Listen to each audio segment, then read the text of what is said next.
Keanu Reeves paused for a moment in the driver's seat of his old, well-maintained pickup truck, parked discreetly on a side street a few blocks from Zenith Motors. His attire was a deliberate choice. A favorite, well-worn, dark gray t-shirt bezihungen to an obscure band. A relic from countless film sets and cherished memories. His jeans, equally familiar, were faded in patches and slightly frayed at the cuffs, but clean. On his feet, a pair of sneakers that had once been his go-to running shoes, now relegated to comfortable status.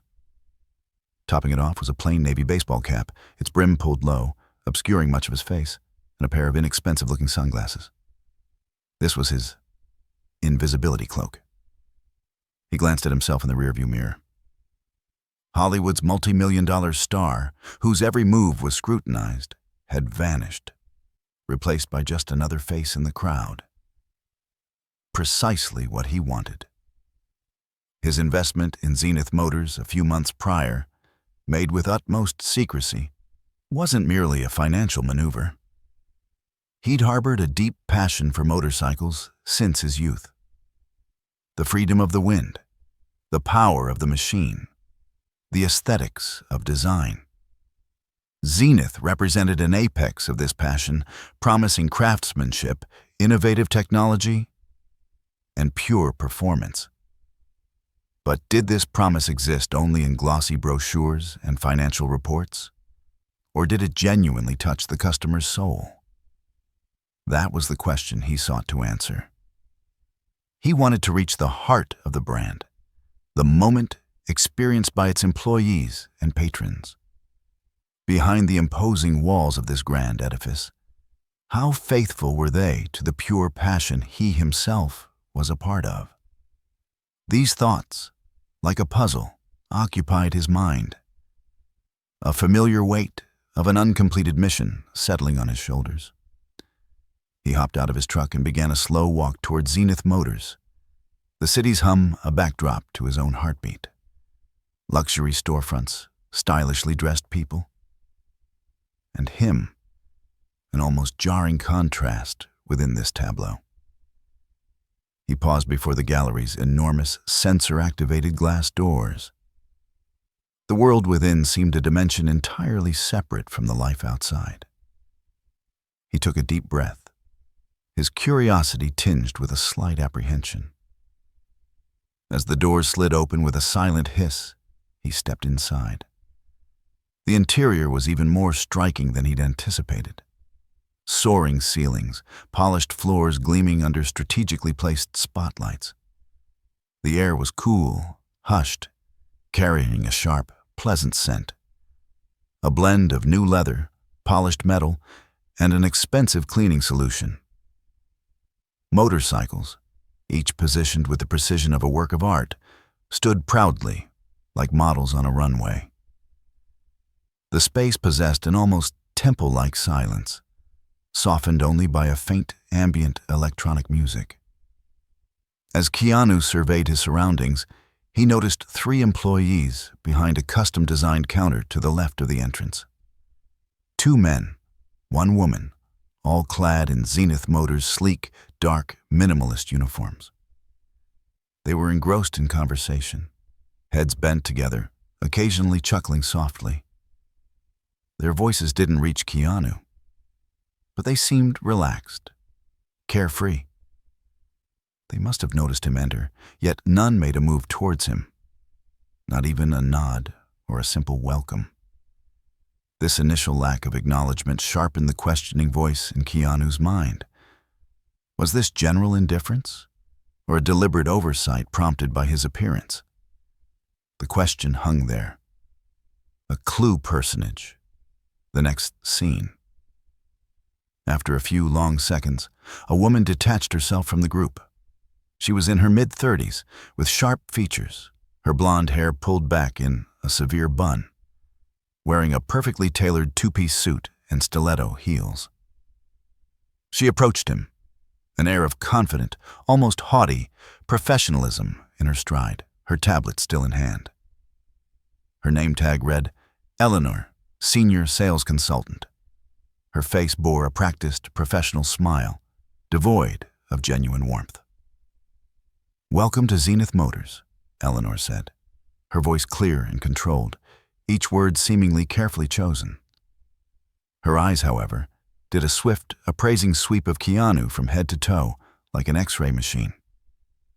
In that brief scan, Keanu felt himself being categorized. "How may I assist you today, sir?" she added. The "sir" delivered with a slight, almost imperceptible emphasis that suggested she wasn't entirely sure he warranted the title. Keanu pushed the brim of his cap up slightly, allowing his eyes to be seen more clearly.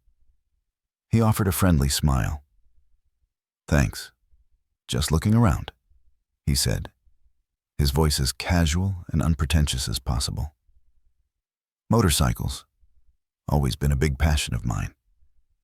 His hands remained in the pockets of his jeans, trying to project an air of ease. One of Eleanor's finely sculpted eyebrows arched infinitesimally. "I understand, sir," she replied, her polished professionalism unwavering for a moment. "At Zenith Motors, we house one of the world's most exclusive and technologically advanced motorcycle collections.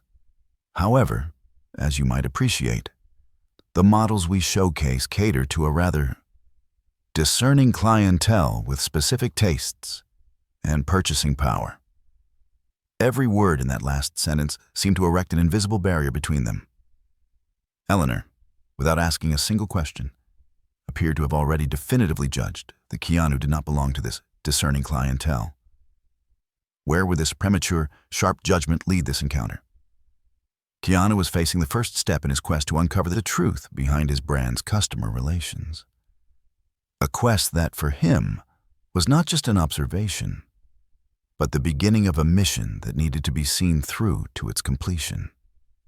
Keanu tried to ignore the clear classification and subtle disdain in Eleanor's words, moving slowly deeper into the gallery. His eyes roamed admiringly over each meticulously displayed machine. These weren't just vehicles. They were marvels of engineering and design. The pure excitement he'd felt months ago when investing in Zenith Motors rekindled as he now moved among these flawless forms. Did the people working here, in these stylish uniforms, share this passion, this admiration? Or were these masterpieces to them merely expensive price tags, high commissions? These questions made his experience all the more significant. He approached a model that was titanium gray, with futuristic lines that almost resembled a spacecraft. "This Aurora X," he murmured, as if to himself, but loud enough for Eleanor to hear. The silent power of its electric motor and that innovative software in its regenerative braking system.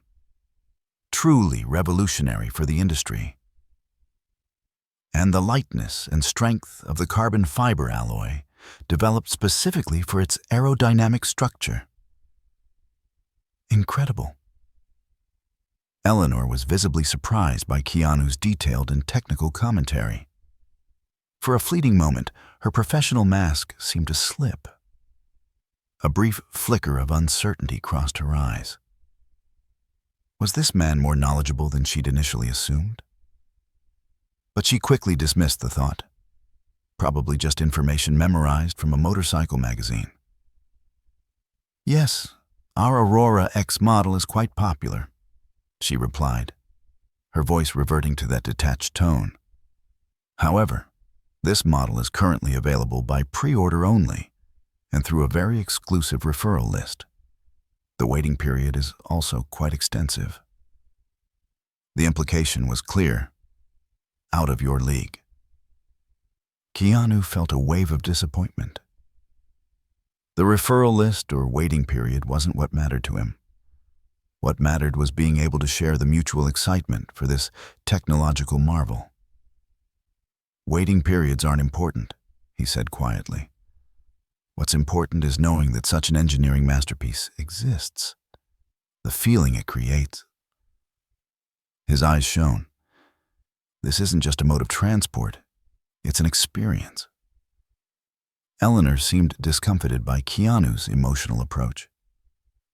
Her job was about numbers and sales targets, not feelings. Of course, the experience is very important, she said, a little hastily. If you're looking for a more accessible experience, she continued, the condescension in her voice now more pronounced, I can bring you a catalog of our Zenith entry-level models. Or perhaps you'd be interested in browse other dealerships downtown that sell pre-owned luxury vehicles. I can recommend a few addresses. This was a barely polite way of saying, go away. Just then, a young sales consultant, barely in his 20s, with the excitement and timidity of a new employee still fresh on his face, hesitantly approached them. Miss Eleanor, Mr. Anderson just called about tomorrow's delivery. He began, but trailed off as he noticed Eleanor's stern gaze fixed on Keanu and Keanu's unconventional attire. The young man, Daniel, glanced precty Keanu for a brief moment with curiosity, perhaps even a touch of admiration. Maybe he sensed Keanu's genuine interest in the motorcycles. Sorry to interrupt?" he stammered. Eleanor shot Daniel a sharp look. "One moment, Daniel," she said, her voice authoritative. "I'm currently assisting a customer." The sarcastic inflection on the word customer didn't escape even Daniel's notice. Daniel quickly apologized and retreated, though not without casting a brief, sympathetic glance towards Keanu. This small moment, though it suggested to Keanu that not everyone in the gallery was like Eleanor, wasn't enough to dispel his overall disappointment with the atmosphere. Eleanor's attitude wasn't just an individual employee's failing. It was perhaps a reflection of a more deeply ingrained culture. Keanu's patience was wearing thin, but he was determined to see this through. He couldn't allow the brand he'd invested in, a brand built on passion, to become a bastion of elitism that disregarded people. His gaze fell upon a legendary, limited edition model displayed in the gallery's most prestigious corner, roped off with a velvet cord and bearing the founder's signature. This was the symbol of Zenith's heritage and craftsmanship. He walked towards it, admiring the hand-stitched leather seat, the masterfully crafted metal details. Reflexively, he reached out his hand to feel the texture of that smooth, cool metal when Eleanor's voice, sharp as steel and raised in volume, cut through the air. "Please, sir, I've told you before, touching the displayed vehicles is strictly prohibited. These pieces are available for inspection by serious collectors who have made a down payment and have been verified by special appointment only and accompanied by a specialist. Do you understand?" Keanu slowly withdrew his hand. This was the moment the line had been crossed. Eleanor's voice wasn't just a warning, it was an insult. To him, these motorcycles weren't untouchable, fetishized objects. They were living, breathing machines, created with passion.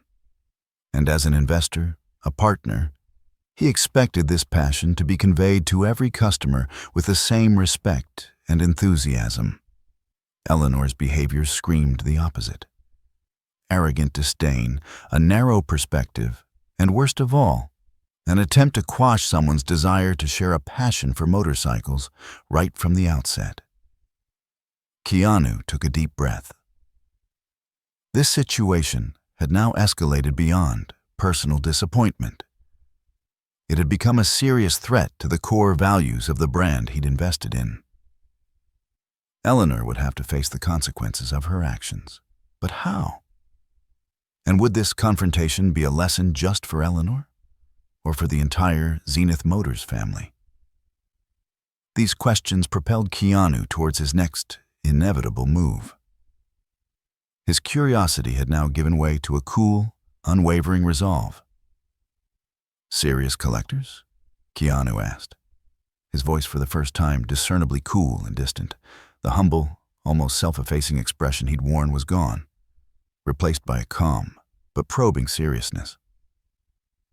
"And who, Miss Eleanor, by what criteria, decides how serious an individual is, or their capacity to appreciate a work of art or an engineering marvel?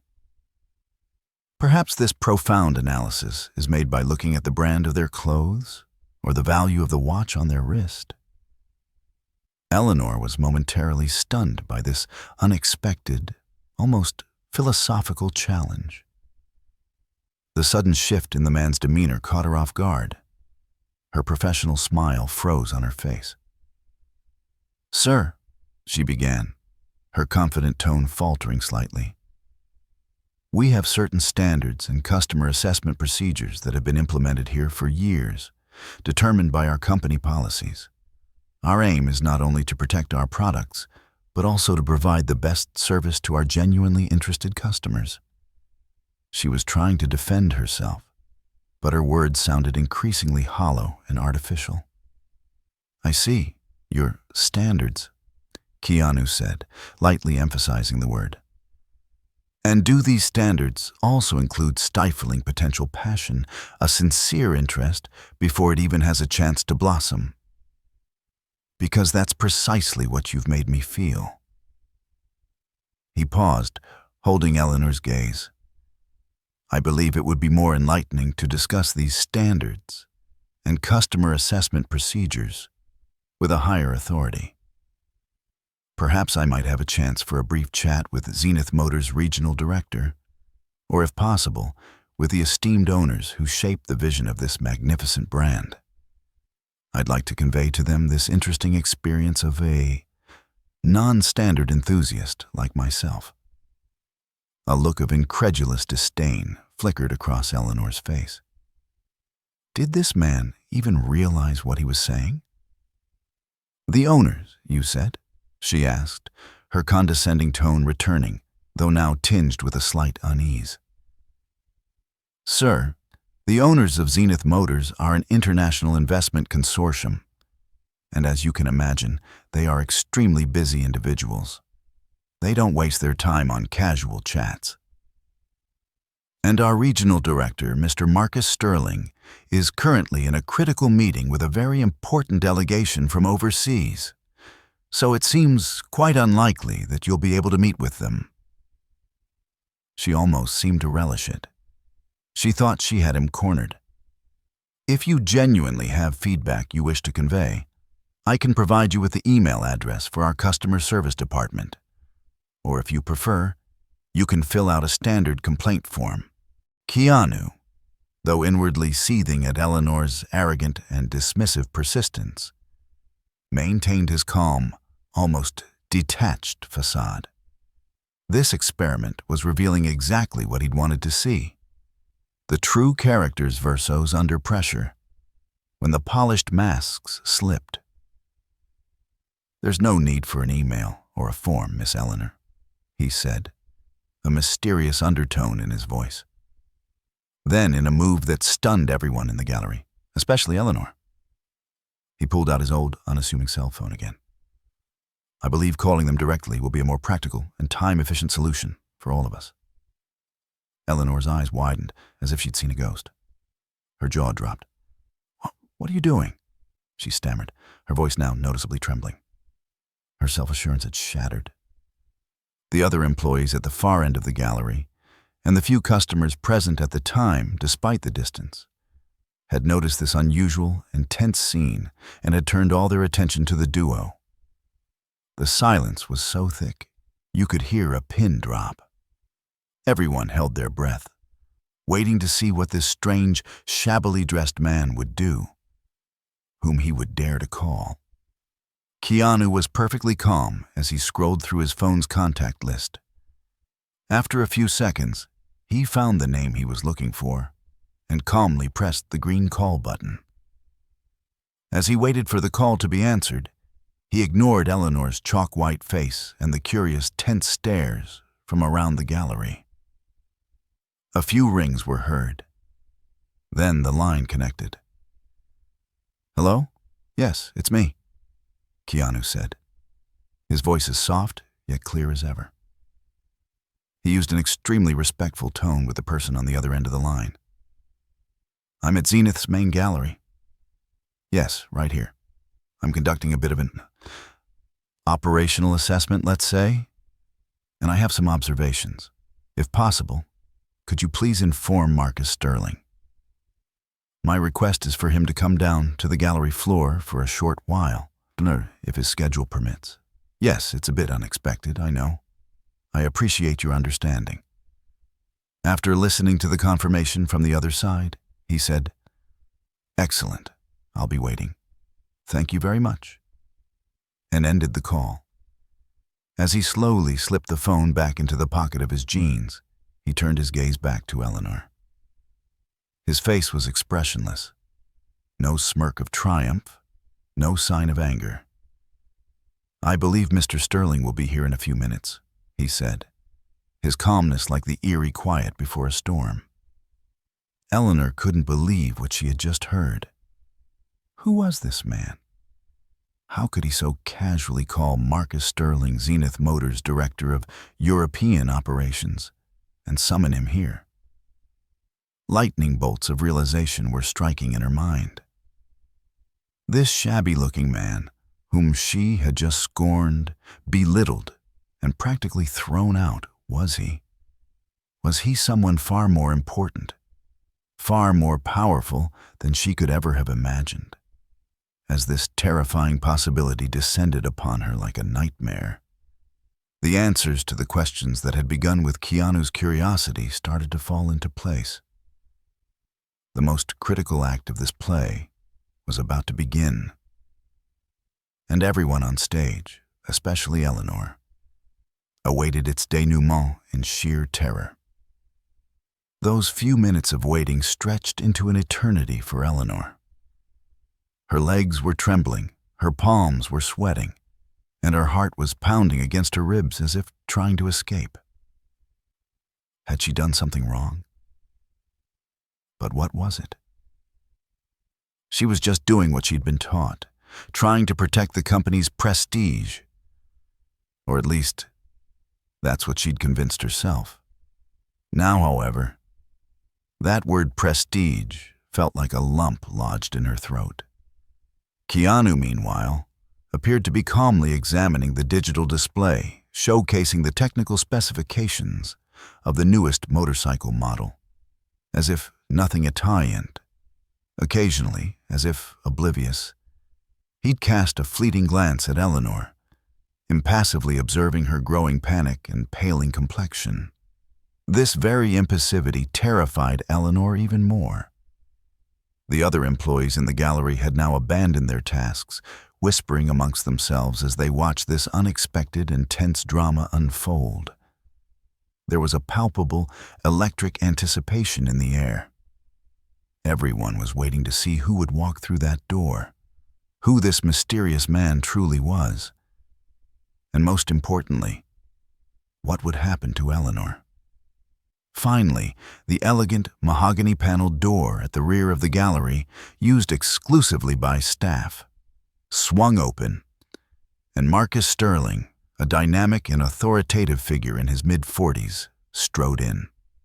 His dark navy, custom-tailored suit was impeccable, but the slight sheen of perspiration on his forehead and his rapid breathing indicated he'd rushed from the middle of something important. His face bore an impatient and questioning expression, as if to say, "I hope this interruption is for a genuinely vital matter." "Eleanor, what's going on here? I was told there was an urgent situation," Sterling asked, his voice, as always, firm and decisive. His eyes first found Eleanor, who looked like a ghost of her usual confident self. Then, he noticed the plainly dressed man standing beside her, his face shadowed by his cap. And in that precise moment, Marcus Sterling's world seemed to stop. His professional, controlled expression froze.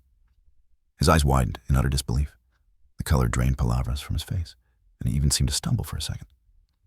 His lips parted as if to say something, but no sound emerged. A chilling silence, almost deafening, enveloped the entire gallery for a few seconds. Mr. Reeves. The two words that escaped Sterling's lips were little more than a whisper, yet clear enough for everyone to hear. It was a tone of shock and reverence, as if he were uttering a sacred name. What are you doing here? I mean, what an immense surprise. We had no idea you were visiting today, sir. Sterling's voice still trembled. He couldn't hide his astonishment. In that instant, Eleanor's world collapsed. She felt the expensive Italian marble floor beneath her feet give way, and her head spun. The man standing before her, the man she had just scorned, belittled, and implied was not fit to be there, was Keanu Reeves, the globally recognized and beloved Hollywood star. And not just a star, one of Zenith Motors' largest shareholders, a silent but incredibly influential force shaping the brand's future.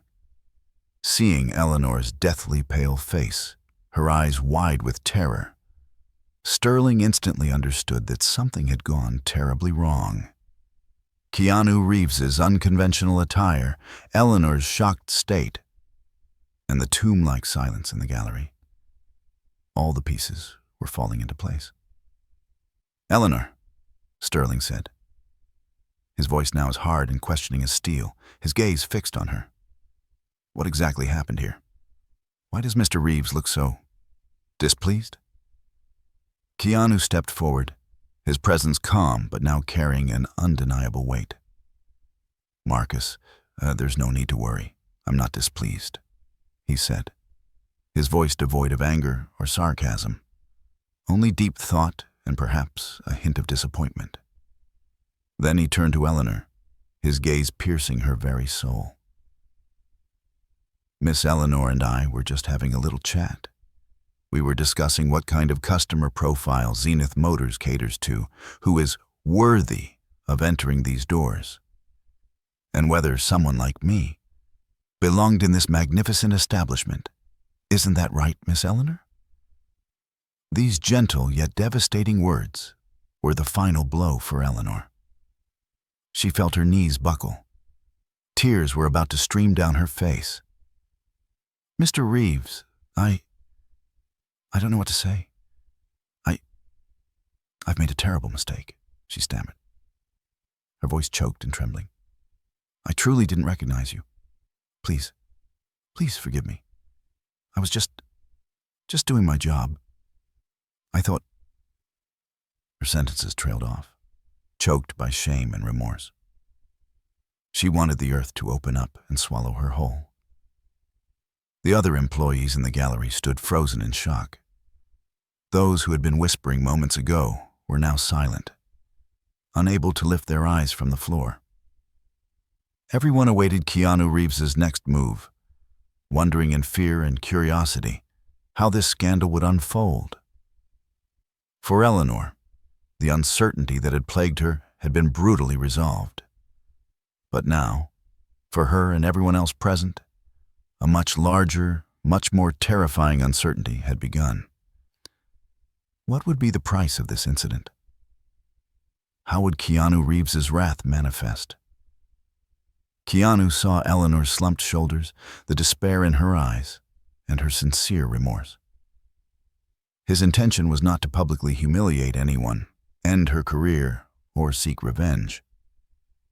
He had a deeper, more lasting goal: to change a mindset, to impart a lesson, not just to Eleanor or the staff present at that moment, but to everyone who would hear this story, everyone who would learn from this experience. "Marcus," Keanu said, turning to Sterling, his voice still calm but carrying an undeniable authority.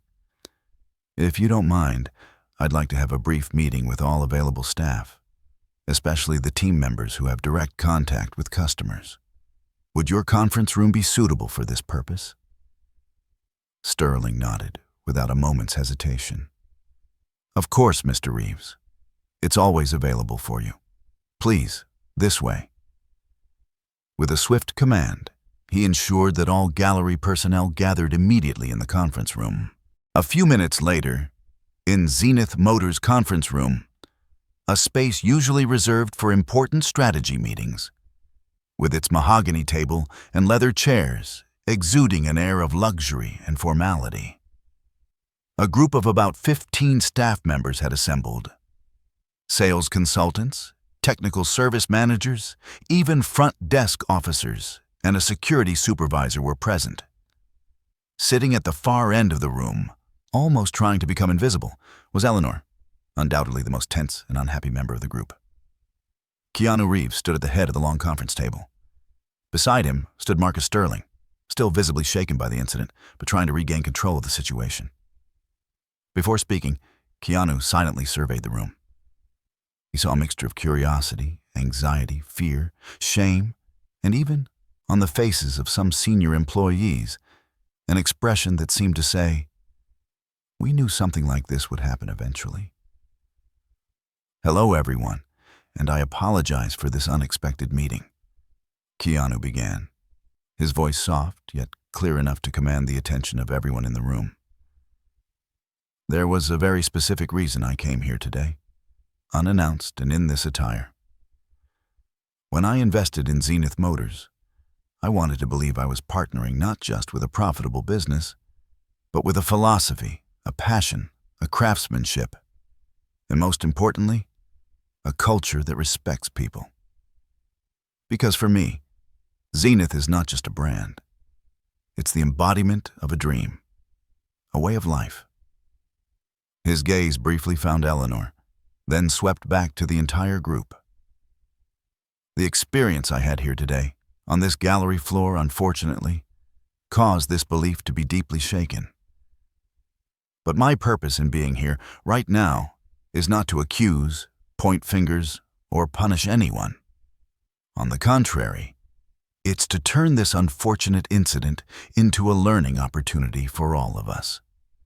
A person's external appearance, the brand of clothes they wear, their hairstyle, or their accent, tells us absolutely nothing definitive about their character, their knowledge, their dreams, or how passionately they are devoted to something. Or rather, it shouldn't. Every individual who walks through these doors, whether they can afford $1 million motorcycle or not, whether they've come merely to gaze in admiration or to fulfill a lifelong dream with their hard-earned savings, deserves the same sincere smile, the same respect, and the same professional courtesy. Keanu paused for a moment, allowing his words to sink in. "Zenith Motors," he continued, his voice gaining emphasis, "should not, cannot, be just a store that sells high-priced, ultra-luxury motorcycles. This place must be a sanctuary where a dream, a quest for freedom, a passion for engineering is embodied, shared, and celebrated. And it is you who will create this atmosphere, this spirit, each one of you, every day, with every single contact you make with every customer. Remember, when you belittle a customer, when you ignore them, you don't just lose a sale. You potentially lose a friend who would have been devoted to our brand for life. An ambassador who would have spread the values of our brand to the world. Perhaps even a future investor." Then he turned his gaze back to Eleanor, who sat with her head bowed, tears silently streaming down her face. His voice softened this time, almost fatherly, but it lost none of its seriousness. "Eleanor, I understand that today has been an incredibly difficult, deeply embarrassing day for you. But I hope this incident doesn't just remain a bad memory, a nightmare you wish to forget. I hope this becomes a turning point, an enlightening moment for all of us, but especially for your career and personal development. How we treat people, how we make them feel, is far more valuable, far more lasting than the most expensive motorcycle we sell or the biggest deal we sign. How seriously you take this lesson, what you extract from this experience, is entirely up to you. But know this: true change begins with sincere self-reflection. Keanu instructed Marcus Sterling to initiate comprehensive and ongoing training programs on customer relationship management, empathy, unbiased communication, and the core values of the brand. He also requested that mystery shopper programs be implemented more frequently and effectively to regularly assess service quality. He didn't fire anyone, nor did he issue any reprimands. Instead, he offered an opportunity for a change in understanding, a cultural transformation, and individual growth. When the meeting ended and the staff quietly dispersed with thoughtful expressions, Eleanor remained, her legs trembling as she tried to stand. Keanu walked over to her. "Mr. Reeves," Eleanor said, her voice still choked with emotion and remorse, but a tiny flicker of hope had replaced the utter despair in her eyes.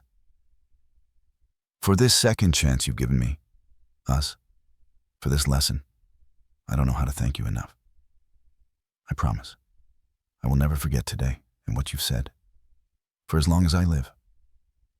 And I will do everything in my power to change myself and the way I do my job."